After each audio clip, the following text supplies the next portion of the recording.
Foundation का paper number 2 यानी कि बिजनेस लॉज, एक ऐसा सब्जेक्ट जिसको लेके काफी बच्चे इसलिए परेशान होते हैं क्योंकि लेंदी है, आंसर्स लिखने हैं और कैसे लिखने हैं उसको लेके कंफ्यूज हो जाते हैं और लिख नहीं पाते अच्छे से आंसर्स, राइट।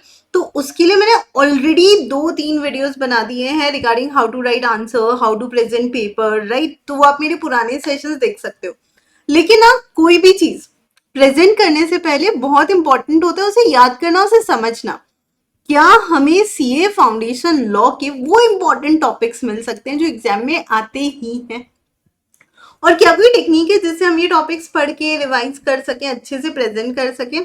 तो आइए आज के सेशन में हम लोग ये जान लेते हैं सीए फाउंडेशन लॉ में ऐसे कौन कौन से टॉपिक्स है जो बहुत ज्यादा इंपॉर्टेंट है एग्जाम में, जिनका आने का चांस बहुत ज्यादा हाई है, और फिर उसी को हम लोग बहुत अच्छे से प्रिपेयर कर ले। Good idea no. तो चलिए स्टार्ट करते हैं सेशन बिना किसी डिले के। मैं हूं Swati Agarwal, I am chartered accountant as well as company secretary. Ekagrata CA पे मैं आपको सीए फाउंडेशन का लॉ पढ़ाऊंगी और मेरे सेशंस आप लोग देख सकते हो, आपको पता लग जाएगा ऑटोमेटिकली जब ये इंपॉर्टेंट टॉपिक आते हैं तो मेरा एम्फेसाइज लेवल बहुत बढ़ जाता है, बहुत एम्फेसाइज करके मैं पढ़ाती हूँ टॉपिक्स को, और आज मैं स्पेसिफिकली तुम्हें वो टॉपिक्स बता देती हूँ। Okay, overall let me tell you, when it comes to CA exams, इसमें ऐसा नहीं होता कि यार ये कर लो और ये करो ही मत, हर चीज का इंपॉर्टेंस है, लेकिन ये जो टॉपिक्स मैं आपको बता रही हूँ इन पे आपको थोड़ा सा ज्यादा एम्फेसाइज करना है। ओके, सबसे पहले हम लोग बात करते हैं इंडियन रेगुलेटरी फ्रेमवर्क का। इवन तो 5 ही मार्क्स का सब्जेक्ट है, लेकिन यार ये चीजें इंपॉर्टेंट है। Types of laws, ministry of corporate affairs, reserve bank of India and structure of Indian judicial system, इन चारों से क्वेश्चन आने के चांसेस थोड़े से ज्यादा है इस बार एग्जाम में।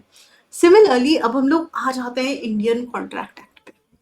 इंडियन कॉन्ट्रैक्ट एक्ट जिसके हैं टोटल 9 यूनिट और टोटल ये कैरी करता है 30 से 35 मार्क्स।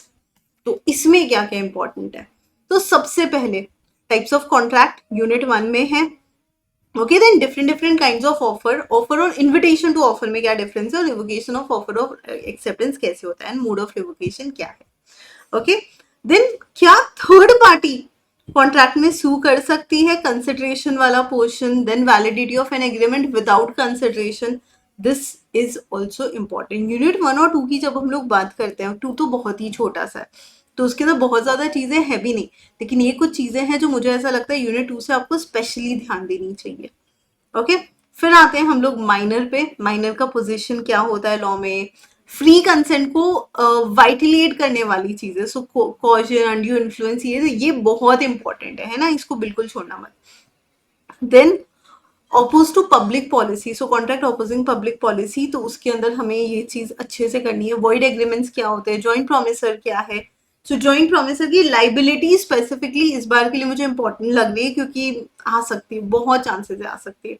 एप्रोप्रिएशन ऑफ पेमेंट कई बार पूछा गया है और अभी भी आने के चांसेस बनते ही हैं। And contract that need not be performed, ऐसे कौन कौन से कॉन्ट्रैक्ट है जिनको हमें परफॉर्म करने की ही जरूरत नहीं है। ओके, टाइप्स ऑफ डैमेजेस कौन कौन से हैं, देन इसका आपको पता हो तो एक चार्ट बनवाया हुआ है मैंने, है ना, तो वो चार्ट से आप बहुत अच्छे से कर सकते हो।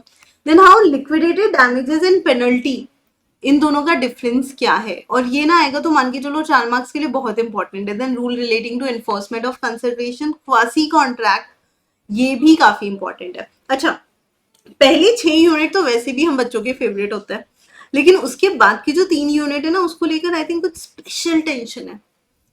इंडेमिनिटी, गारंटी, बेलमेंट, है ना, लीन, एजेंसी, मैम इसमें बता दो प्लीज क्या पढ़ना है क्या नहीं पढ़ना है, आ जाओ बता देती हूँ। तो सबसे पहले right of indemnity holder and containing guarantee, ये कर लेना कंटेनिंग गारंटी क्योंकि वैसे भी हमारे पार्टनरशिप में भी है। Okay, then discharge of surety, bailor bailee, अब देख रहे हो यहाँ पर हमारा यूनिट 7 में से मैंने सिर्फ इतनी सी चीजें बोली तुमको करने में। Then duties of bailor bailee, general lien, particular lien, अब जब आप ये कर दो ना प्लेजर प्लेजी का थोड़ा पोर्शन ऑटोमेटिकली हो जाता है। देन एजेंसी, सब एजेंट और सब्सटीट्यूटेड एजेंट का difference, personal liability of agent और एजेंसी क्या इरिवोकेबल है क्या, तो ये 4 चीजें मैंने आपको एजेंसी में से बोली है करने के लिए, ये भी आप कवर कर लेना। मैम क्या आप कोई ऐसा सेशन प्लान नहीं कर सकते हो क्या जिसमें आप ये सब करा दो, करूंगी, सही समय पे करूंगी, सीधा इंपॉर्टेंट करा दिया तो पूरा सिलेबस तुम करोगे ही नहीं ना। I want you guys to complete your syllabus, फिर इंपॉर्टेंट पे फोकस तो हम लोग कर ही लेंगे, ठीक है। अब सेल ऑफ गुड्स एक्ट में क्या क्या इंपॉर्टेंट है, सबसे पहले गुड्स का डेफिनेशन। अब देखो यहाँ पे मैंने ये बायर और सेलर का डेफिनेशन पढ़ो, या फिर यू नो डिलीवरी, डिलीवरी तो डेफिनेटली इंपॉर्टेंट है। बायर या सेलर का डेफिनेशन नहीं बोल रही हूँ मैं, डॉक्यूमेंट ऑफ टाइटल और ये सब नहीं बोल रही हूँ, इंसॉल्वेंट नहीं बोल रही हूँ पढ़ने के लिए, specifically goods and classification of goods. Exam में आए ना आए ये, लेकिन इंपॉर्टेंट है, ये पढ़ना चाहिए तुमको, ठीक है। देन फॉर्म्स ऑफ डिलीवरी, तो ऑटोमेटिकली डिलीवरी तो कर ही लोगे, voluntary transfer of possession, subject matter of contract of sale and ascertainment of price. Unit 1 में से आप देखोगे थोड़े से ज्यादा टॉपिक है in comparison to other unit, है ना। टोटल 17 में से 6 पहले यूनिट के। उसका रीजन है बहुत ज्यादा क्वेश्चन बनते हैं यूनिट 1 से। फिर condition warranty, when condition is treated as warranty, implied condition, implied warranty and key evident। Unit 2 में से आप देखो केस स्टडीज बहुत बनते हैं, डायरेक्ट क्वेश्चन भी बनते हैं, तो you can not leave it and it's very precise and very important. Okay, अब आप यूनिट 3 देखो जो बहुत बड़ा है, लेकिन इसमें यहाँ मैंने ना छटाई कर दिया है। अप्रोप्रिएशन ऑफ गुड्स डाला है, सिर्फ गुड्स सेंड ऑन रिटर्न और अप्रूवल बेसिस पे डाला है। देन नॉन ओनर वाला हमारा nemo dat quod non habet वाला, delivery of wrong quantity, that's it. Similarly unit 4 again जो तुम लोगों को थोड़ा सा कम पसंद है, right of unpaid seller against goods, buyer against seller, remedies for buyer against seller and auction sale, that's it. इसमें बहुत ज्यादा चीजें नहीं बोली, तुम ये भी कर लो, तुम ये भी कर लो, तुम ये भी कर लो, पर यूनिट 1 और 2 में तो आई वुड से यार इजी है, सब करने में समझदारी है। ओके, सिमिलर चीज तुमको ना पार्टनरशिप में दिखेगी, ध्यान से देखना। एलिमेंट्स ऑफ पार्टनरशिप, अब एलिमेंट्स के लिए तो ट्रू टेस्ट ऑटोमेटिकली हो जाता है, and kinds of partnership. Okay, पहले नहीं था लेकिन आजकल पार्टनरशिप डीड बहुत इंपॉर्टेंट हो गया, पता नहीं क्या फेवरेट बन गया ये। Okay, partner by holding out. Okay, that's it. Unit 1 में इतना सा। यूनिट 2 जो इतना बड़ा है उसमें देखो सीधा कंडक्ट ऑफ बिजनेस, ये सीधा सेक्शन 12 पे लेकर चली गई, और ये 30। ओके, 9 से 12 नहीं बोला, तुम ये भी पढ़ लो, ये भी पढ़ लो। फिर transaction not covered under implied authority 19(2), minor सीधा section 30। Okay, expulsion and insolvency back to back है ये, मतलब एक बीच में, बट वैसे बैक टू बैक है। ओके, तो ये दोनों हमें करने हैं।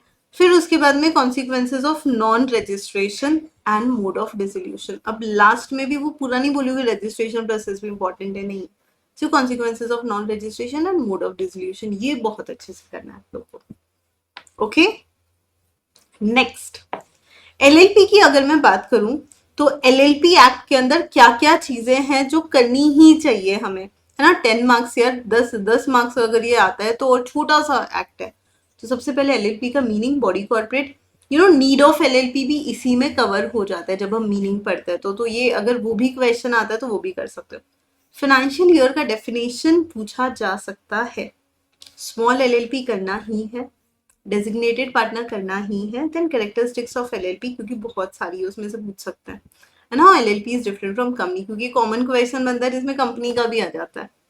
Okay, then coming to our favourite वाला act, companies act. Companies act का एप्लीकेबिलिटी, ट्रस्ट मी, पहले मैं कहती थी यार ये थोड़ी पूछेंगे, अब ये भी पूछ रहे हैं, है ना। They are going in very detail.